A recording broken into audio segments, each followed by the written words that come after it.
What if I told you the deadliest gunslinger in the Old West couldn't see the men he killed? His name was Elias Crow, and by the summer of 1879, his legend had spread across every dusty town, from Tucson to Santa Fe. Men whispered about him in saloons. Sheriffs refused to chase him. Outlaws crossed state lines just to avoid him. But here's the thing. Elias Crow had been blind since he was 14 years old. It started with a mining accident outside Silver City, New Mexico. Young Elias was working underground when a support beam gave way. The explosion sent rock shards flying.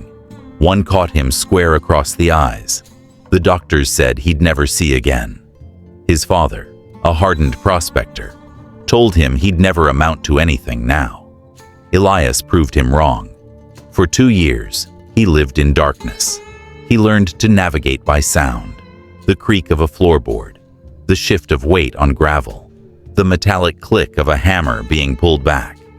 His world became a symphony of tiny details most people ignored. Then came the night that changed everything. Elias was 17. His family's cabin sat alone on the edge of the Gila River Valley. 3 men rode up after midnight, claim jumpers. They'd heard about his father's silver strike and wanted it for themselves. Elias heard them coming from a quarter-mile away.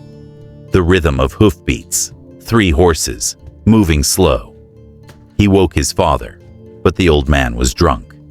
Useless. The men kicked in the door. Elias sat in the corner, his father's Colt revolver resting in his lap. His father kept it loaded. 6 shots. The first man through the door laughed when he saw the blind kid holding a gun. "You gonna shoot me, boy? You can't even see me." Elias tilted his head. He listened. The man's voice came from 8 feet away, slightly to the left. His breathing was heavy, nervous. Elias could hear the leather of his gun belt creaking as he moved. "Don't need to see you," Elias said. He fired. The bullet hit the man in the throat. He dropped like a stone. The second man cursed and raised his weapon. But Elias had already tracked him by the sound of his boots scraping the floor. He fired twice. Both shots, center mass. The man crumpled. The third man froze. He didn't move, didn't breathe. He thought if he stayed still, the blind kid wouldn't know where he was. But Elias heard his heartbeat. Or maybe he just felt the air shift. He turned toward the doorway and fired his last 3 shots in a tight pattern. All 3 hit. When the smoke cleared, Elias Crow was the only one standing. His father sold the claim a week later and drank himself to death within a year. Elias left New Mexico and never looked back. He drifted south toward Arizona territory, where the law was thin and trouble was thick, and trouble had a way of finding him. By 1880, Elias was working as a tracker for hire. Bounty hunters paid him to find men who didn't want to be found.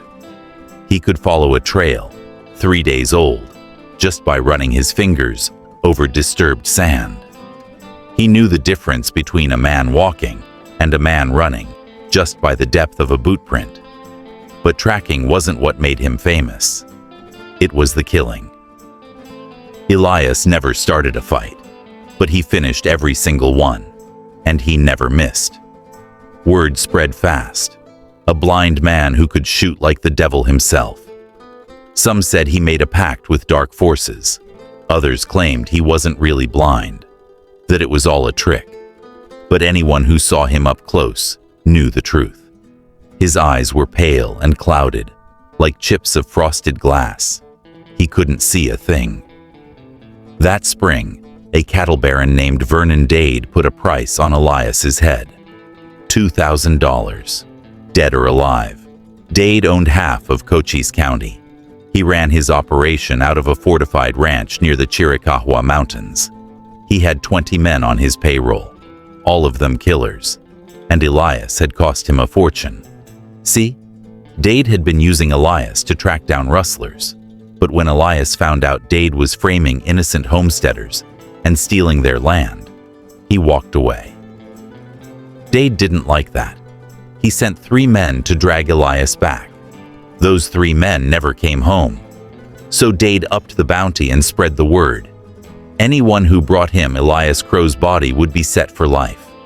Dozens tried. None succeeded. If you're hooked on this story so far, do me a favor. Drop a comment and let me know where you're watching from. And if you haven't already, hit that subscribe button and turn on the notification bell. I've got more wild stories like this coming your way, and trust me, you won't want to miss them. Now back to Elias. The hunters came in waves, gunslingers, drifters, desperate men who thought a blind target would be an easy payday. They were wrong. One afternoon, 4 men cornered Elias outside a trading post in Gila Bend. They spread out, thinking they'd surround him. But Elias heard the positioning of their boots. He knew exactly where each man stood. He drew his revolver and fired 4 times in 3 seconds. 4 bodies hit the dirt.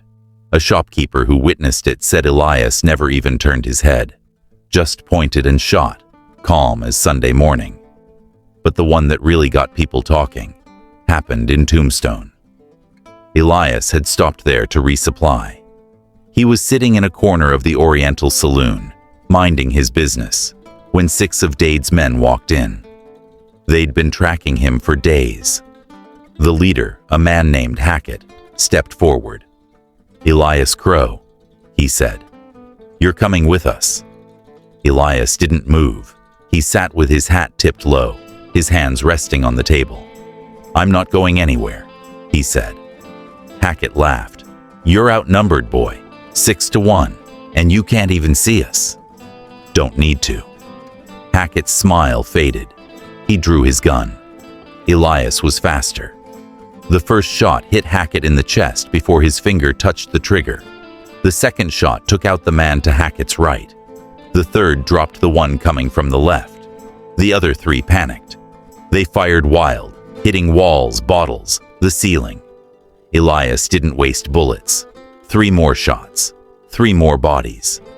When the smoke cleared, Elias holstered his gun, stood up, and walked out. Nobody tried to stop him. But Vernon Dade wasn't done. Dade knew sending men after Elias one by one wouldn't work, so he changed tactics. He kidnapped a woman. Her name was Sarah Calloway. She ran a small boarding house in Benson, and she'd been kind to Elias once.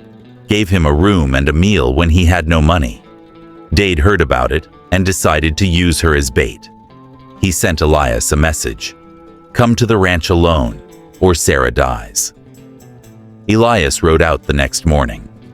The ranch sat in a canyon, surrounded by high rock walls. 20 armed men waited inside. Dade stood on the porch with Sarah tied to a post beside him. "You got guts, Crow," Dade called out. "I'll give you that." Elias dismounted and walked forward. Slow, steady. "Let her go," he said. "Not until you're dead." Elias stopped 30 feet from the porch. He could hear everything: the creak of gun leather, the shuffle of boots on wood, the nervous breathing of 19 men positioned around the yard. "You really think you can take all of us?" Dade asked. "Don't need to take all of you," Elias said. "Just you." He drew and fired. The bullet punched through Dade's shoulder, spinning him sideways. The men opened fire, but Elias was already moving. He rolled behind a water trough, reloaded in 2 seconds flat, and started picking them off, one by one. He tracked them by muzzle flash, by the sound of boots on dirt, by the rasp of panicked breathing. 10 men down in 30 seconds. The rest broke and ran.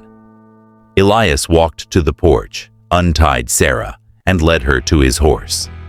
Dade was still alive, clutching his bleeding shoulder.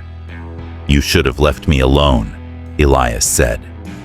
He rode off, Sarah safe behind him. After that, the bounty was pulled.